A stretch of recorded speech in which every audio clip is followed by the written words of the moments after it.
Welcome back to OtakuDaiKun. Dai here, and it's time for more lore from the adventures of Lord el-melloi II. Volume 2 has now been translated thanks to Az and Narmbo from Beast's Lair. I'm excited to find out how Mikia and Mana Ryougi are involved in the story. Last we left off, Rin Tosaka chose to spend her summer vacation in Singapore as a pirate consultant to a bunch of kids. There, she rescued a mysterious man named Ergo, who just so happens to be the human vessel for 3 gods, chief among them being Sun Wukong. Waver winds up accepting Ergo as another student and teaches him how to harness and control his divine powers. Since Ergo has amnesia, it becomes imperative to recover his lost memories and find a way to return the gods inside him, otherwise he'll probably die within a month. Until they can figure out who those other gods are, Ergo has to defend himself against pursuers, such as the Atlas mage Latio and the Taoist Xian Mushiki. They, along with mages from the Wandering Sea, claim ownership of Ergo, as their 3 organizations helped to create him. Specifically, Mushiki wants to eat Ergo, vicariously devouring the 3 gods within him. She appears to be the foundation to Sun Wukong's legend, the god Wujichi. For the moment, though, she's bound by gold bands from King Yu, allowing Ergo to vanquish her to a rift in space.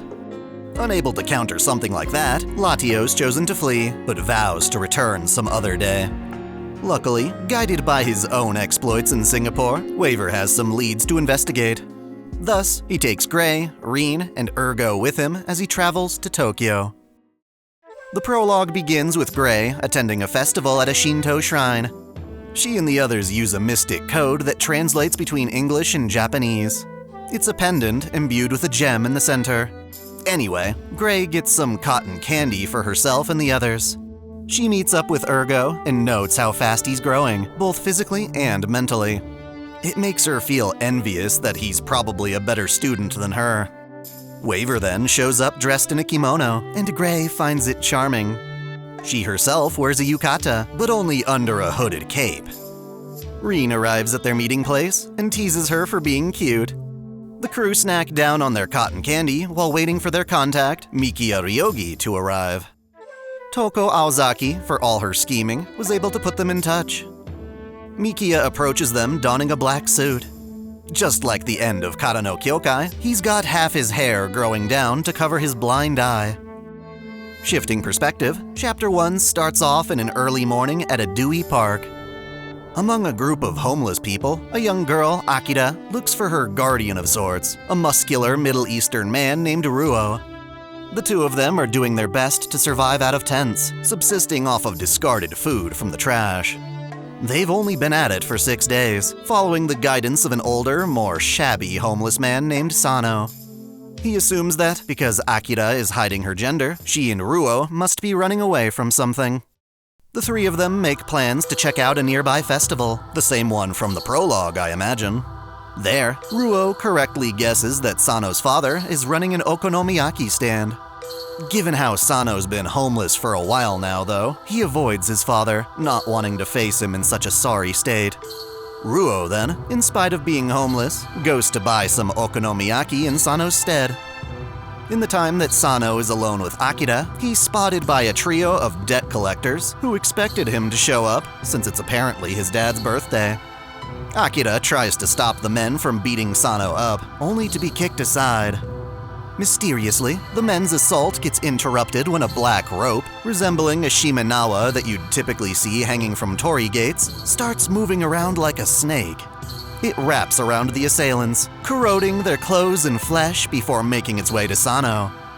As he begs for help, wondering why nobody from the festival can hear the screaming, it appears he and Akira are saved when Ruo returns from buying some food. Remarkably, Ruo approaches them with a pair of phantasmal wings spreading from his back. The mysterious rope retreats into the darkness, yet Ruo acts like nothing strange has happened at all. At the same time, Sano starts to lose consciousness, but before fainting altogether, he hears Ruo state his full name, Bai Ruolong. When Sano finally wakes up, he's in the hospital, and his father has come to see him. Suspiciously, in his pocket, Sano finds enough cash to pay off all his debts, along with a letter from his attackers stating they won't come after him again. What the hell happened? Back at the festival, Waver and his crew follow Mikia, speaking as they walk. At first, they discuss Toko Aozaki and other Japanese mages. Rin's intimidated by the fact that she's involved in this at all. It's like they're all just puppets dancing to her tune. Mikia himself isn't a mage. His closest connection to the magecraft world is through his wife, Shiki Ryougi. The Ryougi family used to be part of the Demon Hunter organization. Now, though, they play a role akin to the Japanese mafia. The family also happens to be this festival's sponsor, as well as the ones who provided the group's kimono. When she starts to feel ashamed, Mikia assures Gray that it's not strange for her to wear a hood atop her kimono, as his wife Shiki tends to wear a red jacket over hers. Eventually, Mikia leads them to one of the Ryougi family mansions, all of which tend to be surrounded by dense bamboo forests. At the end of a long entryway, they're greeted by Mikia's daughter, Mana Ryougi. Apparently, she still likes calling her dad Kokuto, which was his last name before marrying into the Ryougis. She likes the name for the same reason her mom does too, as it reminds them of the French poet Jean Cocteau. As they all sit down for some tea, Ergo remarks how the sound of a nearby river feels nostalgic. Waver advises he remember that feeling, as it could be linked to his missing memories. Pleasantries aside, Mikia then asks Waver and his cohorts to rescue a certain girl. He pulls out a photograph that just so happens to be the homeless Akira from before. Her full name is Akira Yakou, and she's the daughter of a mage family that has ties to the Ryougis. According to Mikia, she's been kidnapped. Toko instructed him that encountering Akira will also help solve Ergo's predicament.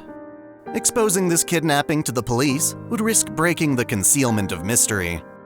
Technically, the Yakous are distant relatives of the Ryougis, so this investigation was requested by Shiki's father.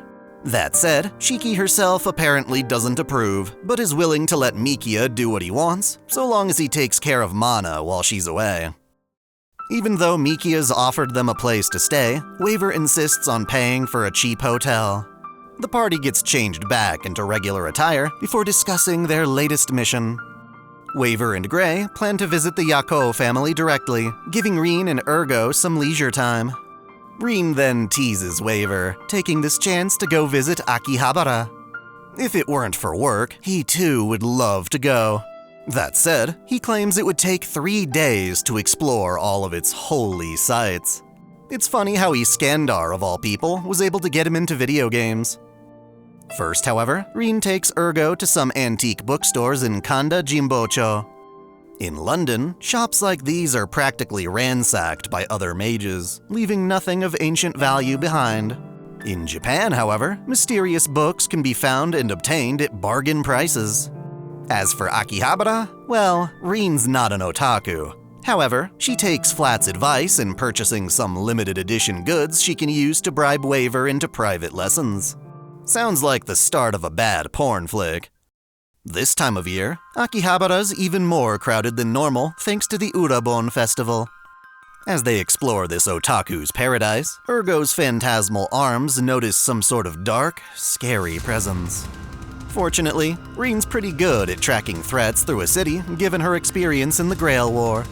Using a mana gauge, similar to the one she received from her father, she looks for the source of Ergo's worry. Meanwhile, using a rental car, Waver drives Gray to the Yakou mansion, a complex that extends deep into its nearby mountain. Like the Ryougis, the Yakou family also operates akin to a Yakuza sect, mobilizing men dressed in black suits. Strangely though, the men who come to the door are all wearing different no masks. One man, the only one not wearing a mask, emerges from the crowd to greet Waver. One of his arms is wrapped in a cast and suspended by a sling. Despite the intimidating scar between his eyes, the man politely introduces himself as Yukinobu Yakou. While he's not officially the family's successor, he has been running things for several years now. The current head, then, happens to be Akane Yakou, an old woman who insists on meeting her guests at the door. She leads Waver and Gray through her home, which has been painted pitch black both inside and out. At the end of the hall, they reach a large room with plenty more masks adorning the walls. In a way, this fits Waver's understanding of the Yakuza. At its origin, the Yakuza supposedly formed from underprivileged classes joining together. Part of this union included tekiya, street vendors and performers, who set up shop around shrines. The tekiya also conducted various underground businesses, including the production of no plays. Anyway, after beating around the bush for a bit, Akane clarifies that she wants Waver's help rescuing Akira because her abduction is likely connected to a foreign mage organization, specifically the Wandering Sea Baldanders. Interesting. You may have gleaned this from FGO already, but the Wandering Sea is the most obscure and hidden branch of the Mages Association. It consists of mages who are obsessed with the past and typically have little to no interest in the modern world. They've sequestered themselves in a hidden texture of reality that can normally only be accessed once per year. Given their reclusive nature, why would these mages want a young girl, mage or otherwise? Based on their previous encounters, though, Waver already knows this information. Thus, Rin already suspects that a mage from the Wandering Sea might be what Ergo is sensing in Akihabara. Following the trail leads them to an alleyway, and from on high, Rin and Ergo spy on a conversation between Akira and some more men in suits. It's a group of 3 goons from the Yakou family. They try asking Akira to return with them, yet she refuses.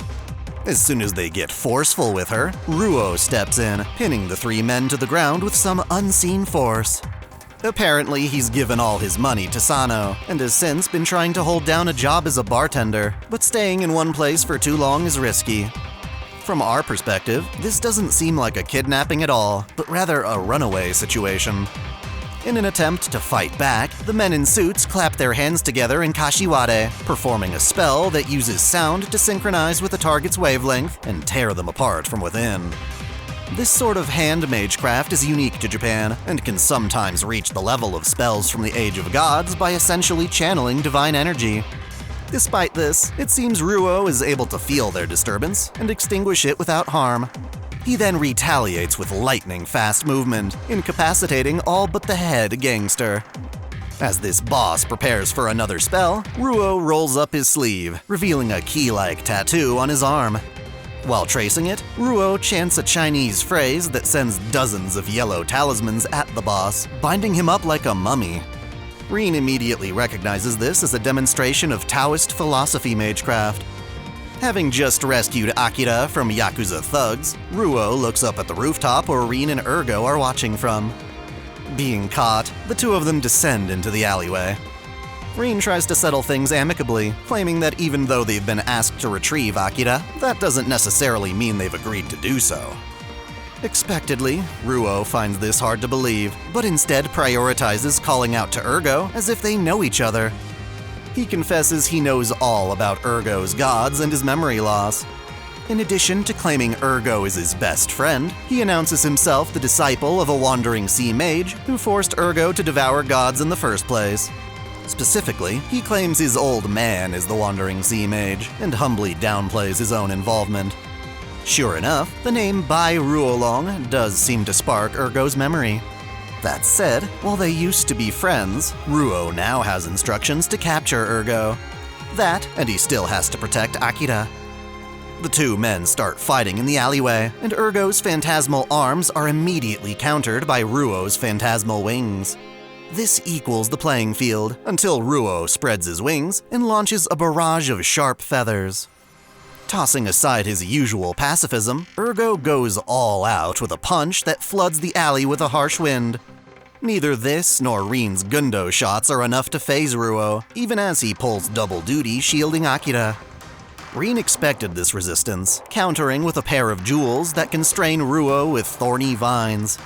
They're meant to restrain both a mage's body and spells, yet they do nothing to stop Ruo from rotting them and breaking free.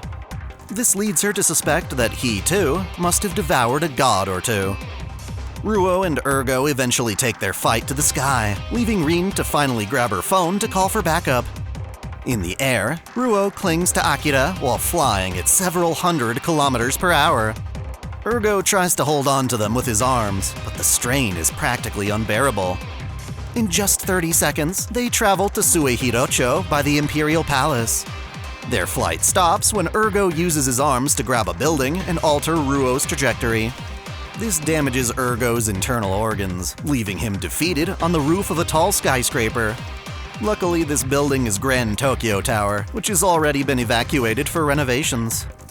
In his condition, Ergo has no choice but to humor Ruo in conversation. The two of them reminisce about the past, which unsurprisingly sparks even more of Ergo's lost memories. Apparently, his real name isn't Ergo, that's just a code name. Given how much he knows about Ergo's past, Ruo claims he's better equipped to save Ergo than Waver is, and asks for cooperation. However, Ergo refuses, suspecting that Ruo is still hiding some important facts. Just when it seems that Ergo is down for the count, he instead starts amassing tons of mana from the surroundings. It's so prominent that it causes Akira to pass out. Just like in Singapore, it seems Ergo is succumbing to his hunger, craving some sort of divine force inside Akira. This, of course, reignites their battle. Unlike before, however, Ergo pulls out the big guns, chanting divine core loading, great sage equal of heaven. From a distance away, Rin does her best to parkour through the city to catch up. Even with her enhancement magecraft, she misses how convenient it was for Archer Emiya to carry her more quickly. It doesn't take long before she, and several other bystanders, notice a large hole opening up in the sky. Completely ignoring the concealment of mystics, it appears Ergo, in his mindless rampage, once again calls upon the power of Sun Wukong. Drawing in all the surrounding mana, including that from Ruo's wings, he unleashes Ruyi Jingu Bang once more. Just as this noble phantasm once anchored the sea, it now solidifies space, letting Ergo charge through without being struck by Ruo's feathers. Ergo's giant fists nearly pulverize Ruo, but before they can, Akira wakes up and sprouts a number of black ropes from her body. All along, it seems this rope we saw back at the festival was a product of her own making. They bind Ergo's arms long enough to halt his attack. Given the chance, Ruo sets Akira down and tells her to make a run for it. To buy her time to escape, Ruo counters Ergo's assault with the martial arts of Huanjin. This, combined with his thought magecraft, allows him to channel his mana into a spiral that clashes against Ergo's arms with an explosive force akin to lightning. The impact causes wind to rise up and tear apart the tower. In the aftermath, Ergo's arms calm their fury, leaving Ruo injured with half his body drenched in blood. Poor Akira wonders what to do, as both opponents now lay unconscious. Worried that Ruo may die, she desperately answers when Ergo's cell phone starts ringing. Back on Waver's end of things, it becomes critical that he grill Akane for more details on the Yakou family's magecraft. After all, without knowing why the Wandering Sea wants Akira, he's limited on the deductions he can make. Upon getting off the phone with Rin, Waver announces that, following their battle in Akihabara, it seems that Ruo, Akira, and Ergo have all gone missing, making the situation dire. Reluctantly then, Akane explains that her magecraft deals with fragments of ancient gods, otherwise known as divine bodies. Such a style has been rotting away since the Age of Gods, such that there are now only 8 divine bodies remaining in Japan. The Yakou family preserves its divine body using talismans called black chests. Rather than an actual object, though, these chests are actually humans. In other words, the Yakou family preserves its divine body by letting it reside in human vessels. Following that logic, Akira happens to be the latest black chest housing divine power. She's still a work in progress, though, receiving the Yakou's divine body in pieces gradually. Akane suspects the Wandering Sea wants to abduct Akira before that process is complete. Outside the manor, Waver and Gray return to their car to find Yukinobu beside it. With the family secret out in the open, Waver correctly assumes that Yukinobu was the previous black chest. Sadly, in his case, his body rejects the divine body, similar to how mages often have bad reactions to transplanting magic crests. Even with 80% of the divine body removed, Yukinobu's arm is still incapacitated. He admits that Akira is one of 2 daughters he had with his ex-wife. In their divorce, they each took one of the kids, only for Akira's sister Mei to die unexpectedly. Thus, to secure the family's heir, Yukinobu had to take back custody of Akira from her mother. Oddly enough, though, the Yakous arrived to reclaim Akane, only to learn she had already been abandoned. You see, the ex-wife didn't realize she had married into a mage family, so when strange phenomena began to occur around Akira, she forced her daughter to seek various spirit mediums. I guess that didn't work, because by the time the Yakous actually found Akira, she was alone and malnourished.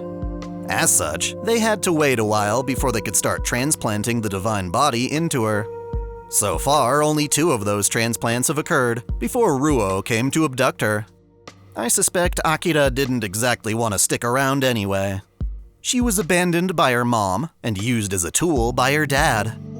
It probably didn't take much for Ruo to lure her away.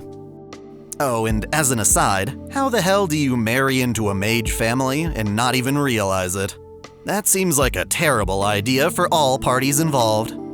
Anyway, after hearing all of this, Waver requests some time to consider taking on their request.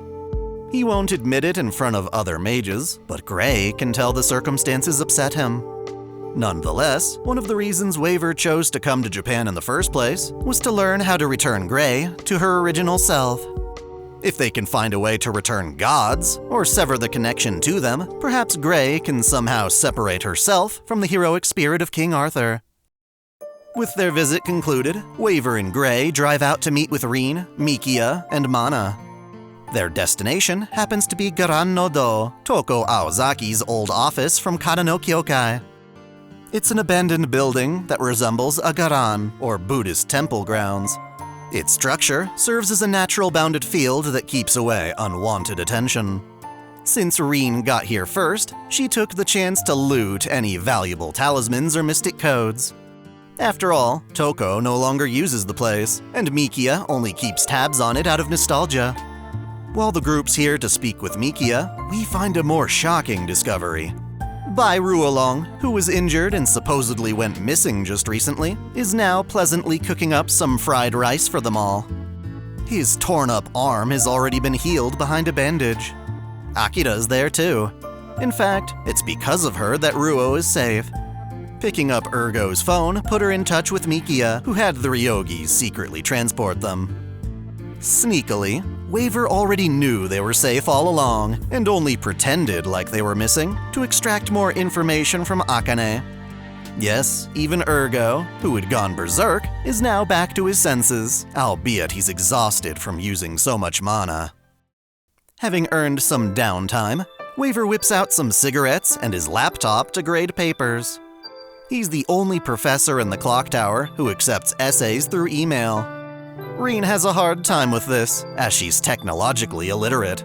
She claims the computer keeps jumping around on its own, while Waver exclaims it has to be user error. Still, even though this is a moment of peace, they have to make a decision on what to do. Furthermore, he might as well be keeping Akira as a hostage of sorts. Waver could either let Ruo take Akira away to keep Ergo, or hand over Ergo for Akira's return to the Yakou family. Not satisfied with either option, Waver and Rin spend the night coming up with a third option they can reach through force. To pull this off, Rin needs to get stronger, and Waver has a plan that will improve her might with just an hour of learning. Still, can an ordinary human mage really overpower someone like Ruo with just a single night's training? Perhaps, assuming Waver can exploit a weakness in their opponent. Ergo wakes up in the middle of the night to find Gray sleeping beside his bed. He's come to adore her as a sister, yet is disgusted by the hunger that compels him to eat her. From across the room, he spots Mana Ryougi reading to herself. She claims she's gonna be a bad girl tonight by staying up late, and offers to read one of the fairy tales aloud. Ergo requests The Red Candles and the Mermaid, the story of a mermaid raised by an elderly human couple. She paints candles for the couple, which serve to bring sailors safety and protection on the ocean. However, after a swindler convinces the couple to abandon her, she paints her final candles red, and they curse the village with storms. This story ends with the poor mermaid being abducted and sold off to a freak show. Even though this particular story is morbid, Mana claims to like books because her favorite author is dead, and she'd like to meet an author who's still alive. She clearly admires the creative process and how empowering it can be. Allow me a moment to go off on a lore-inspired tangent. If you're familiar with Kara no Kyokai, you'll know that Mana Ryougi is very close with Mitsuru Kamekura. He used to be one of Shiki Ryogi's enemies, using a mystic eye of precognition to plant explosives. Years after she defeated him, Mitsuru started writing children's stories, but ran himself into debt borrowing from the Ryougi family. Lucky for him, Shiki's daughter Mana loved his books, and that got his debts forgiven in exchange for some investigative work on the side. There's also mention of an incident in which Mikia hooks Mitsuya up with a job looking after Mayu Mizuhara, a wheelchair-bound author who purchased Garan no Do after Toko sold it. Mayu was actually a victim of one of Mitsuru's prior bombings, and their reunion made him confront his crimes. In the end, though, she wrote a fairy tale based on him called A Vampire's Tear, which became a bestseller. Now, the timing of all of this is iffy, so forgive me for making some assumptions that may not be official. I'm guessing Mitsuru started writing children's books after his time with Mayu. In Kara no Kyokai Future Gospel, Mayu is mentioned as an odd friend that Mitsuru both met and parted with. Since they lived together, I take this to imply that Mayu is now dead, and therefore likely the deceased author that Mana claims is her favorite. Her longing to meet a still living author may be foreshadowing her relationship with Mitsuru. Of course, this would imply that the adventures of el-melloi take place before Future Gospel. I'm fairly certain this is how it plays out. Otherwise, it would be Mitsuru who's her favorite author, implying that he's now dead, which doesn't make sense given how young he is. If any of you guys can clarify this, that'd be great. Now, back to the volume itself. It ends with a series of mini-epilogues, or fragments as they're called. The first returns to Akane Yakou in the Black No Room. She performs an ancient ritual to commune with the gods, and in her entranced state, she sees two masks mirroring each other. Interpreting this as a bad omen, she declares they can't wait until the next summer festival to finish transplanting their divine body. Instead, she calls to her son Yukinobu and has him break the cast on his arm.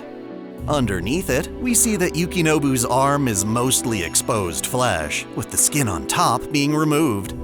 What little of his skin remains has a tattoo on it that literally pulses. Painfully, Akane carves more skin off her son's arm and places it into a specific mask inlaid with other human flesh. After putting the mask onto her face, Akane starts convulsing as her body bleeds and transforms. In another fragment, we're taken back to London, where Rhines gets a visit from Latio. Despite the bad blood between her and Waver, she's come to ask for a partnership with the Department of Modern Magecraft. Unable to explain things properly herself, Latio manifests her skeleton familiar, Tangier, who proceeds to plea that there's an issue with Ergo's devoured gods. Basically, it's often the case that mythological beings gain different aspects as their legends are passed from culture to culture. For example, Artemis from Greek mythology was reappropriated into Selene, the goddess of the moon, and even Diana from Roman myth. It seems that one of the gods Ergo devoured had multiple aspects like this, and Latio has detected one such aspect is currently within the Yakou family. To that end, Latio wants to analyze Ergo's status and keep him safe, regardless of who winds up claiming him in the end. As you'd all expect, though, Waver's about to figure all this out for himself back at Garan no Do. Morning comes, prompting Ruo and Akida to leave for the time being. They want to slip out before the Yakou family comes to attack them, as that would inconvenience the Ryogis who just saved them. Before they leave, however, Waver deduces that, for as much as it seems like Ruo has devoured a god just like Ergo, that's not actually the case.